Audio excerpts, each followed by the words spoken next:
नमस्कार। आज मैं आपको पाठ 16 वन के मार्ग में कविता आपको समझाऊंगी।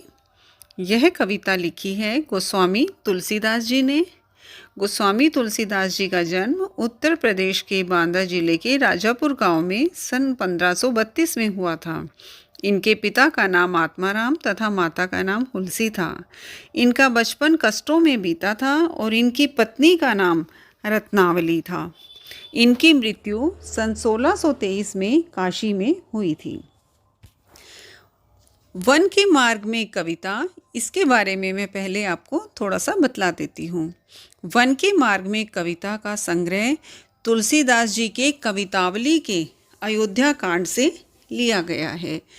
इसमें जब महाराजा दशरथ की आज्ञा मानकर राम, लक्ष्मण और सीता तपस्वियों का वेश धारण करके वन की तरफ निकल रहे हैं, तो वन मार्ग में उन्हें क्या क्या कठिनाई आती हैं, इसका वर्णन उन्होंने इन सवैयों में किया है।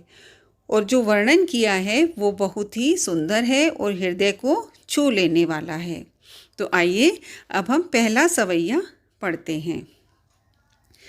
पुरतेनिक सी रघुवीर वधु धरि धीर गए मग में डग द्वे जल की भरी भाल कनी जल की पुट सूखी गए मधुराधर वे फिर बूझती है चलनो अब केतिक पर्ण कुटी करी हो कित भय लितिय की लखिया तुरता पिय की अखियां अतिचारु चली चल ज्वें। प्रस्तुत पंक्तियां हमारी हिंदी की पाठ्य पुस्तक बसंत भाग 1 में संकलित वन के मार्ग में कविता से ली गई हैं।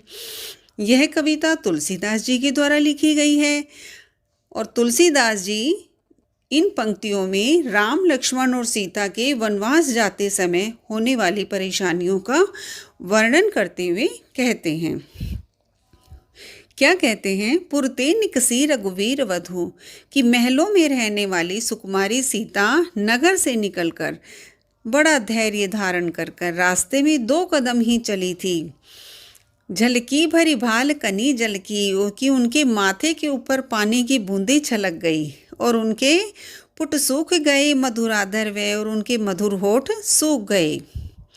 फिर बूझती है चलनो अब केतिक पर्ण कुटी करी हो कित भय, और फिर पूछती हैं रामचंद्र जी से। क्या पूछती हैं? हे प्रिय, अब कितनी दूर और चलना है और आराम करने के लिए पत्तों की कुटिया कहाँ बनाएंगे?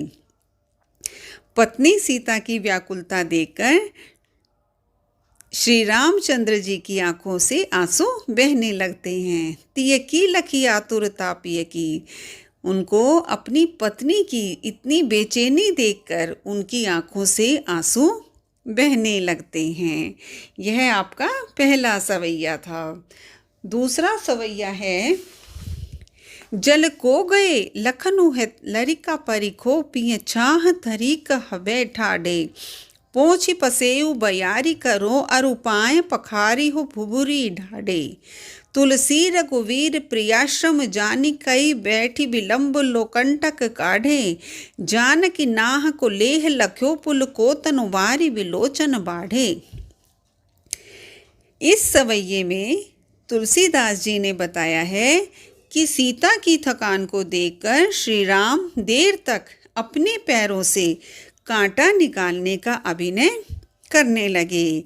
इसका अर्थ है कि श्री रामचंद्र जी सीता को स्पष्ट रूप से अपनी थकान को राम के सामने सीता जी प्रकट नहीं कर रही हैं और ना ही उन्हें श्री राम उन्हें विश्राम करने के लिए कह रहे हैं, किंतु फिर भी दोनों इस प्रकार का अभिनय करते हैं। वो इस पहरे में आप सुनेंगे, इस सवैये में सुनेंगे। जल को गए लखनु है लरिका परिकोत पिय छाह फरीक वह ठाडे। सीता जी श्री राम से कहती हैं कि लक्ष्मण तो बालक है, वे पानी लेने गए हैं, इसलिए कहीं छाया में कुछ देर खड़े होकर उनका इंतजार करते हैं। पोछी पसेऊ बयारी करो और उपाय पखारी हो भूबुरी ठाडे। आपके शरीर से पसीने की बूंदों को पोंछकर मैं हवा करूंगी और गर्म बालों पर चलने के कारण आपके जो पैर जल गए हैं उन्हें मैं धोऊंगी। तुलसी रघुवीर प्रियाश्रम जानी के बैठी विलंब लो कंटक काढ़े। तुलसीदास जी कहते हैं कि सीता जी की थकावट को देखकर राम बड़ी देर तक पैरों से कांटे निकालने का अभिनय करते रहे और सीता जी ने राम का यह प्रेम देखा तो उनका शरीर रोमांचित हो गया और उनकी आंखों में आंसू भर आए। तो बच्चों, ये आपके दोनों सवैये थे। अब आप बताइए, इनके कवि हैं गोस्वामी तुलसीदास और कविता का नाम है वन के मार्ग में। अब मैं आपको इनके प्रश्न उत्तर भी बतलाती हूँ। पहला प्रश्न है कि नगर से बाहर निकलकर 2 पग चलने के बाद सीता जी की क्या दशा हुई। तो इसका उत्तर आपने अभी सुना कि नगर से बाहर निकलकर 2 पग चलने के बाद सीता के माथे पर पसीने की बूंदें आ गई। उनके मधुर होठ जो थे वो सूख गए। ऐसी स्थिति में सीता श्री रामचंद्र जी से पूछती हैं कि हे प्रिय, बताओ अब कितनी दूर और चलना है। दूसरा प्रश्न है, अब और कितनी दूर चलना है, पर्णकुटी कहाँ बनाइएगा, किसने किससे पूछा और क्यों पूछा। यह प्रश्न सीता जी ने श्री रामचंद्र जी से पूछा कि अब कितनी दूर और चलना है, पर्णकुटी कहाँ बनाइएगा। पर्णकुटी क्या होती है बच्चों? जब वन में जब वो रहने गए तो पत्तों की कुटिया बनाकर वो वहाँ रहे थे। तो सीता श्री रामचंद्र जी से यही पूछती हैं कि अब कितनी दूर और चलना है, क्योंकि बच्चों आपको पता है सीता तो राजमहलों में रहती थी और राजमहलों में रहने वाली सीता जब थोड़ी दूर ही चली तो वो थक गई थी। तीसरा प्रश्न है कि राम ने थकी हुई सीता की क्या सहायता की। राम ने थकी हुई सीता के मन के भाव को जानकर बड़ी देर तक अपने पैरों से कांटे निकालने का अभिनय किया और सीता की सहायता की। चौथा प्रश्न है, दोनों सवैयों के प्रसंगों में अंतर बताइए। बच्चों, पहले सवैये में क्या था कि सीता के वन मार्ग में चलने के कारण होने वाली थकान को देखकर राम के दुखी होने का वर्णन था और दूसरे सवैये में सीता द्वारा अपनी थकान को छुपाने और राम के द्वारा सीता को विश्राम करने का अवसर दिया गया। इसलिए दोनों सवैयों में यही अंतर है। पांचवा प्रश्न है कि पाठ के आधार पर वन के मार्ग का वर्णन अपने शब्दों में करो।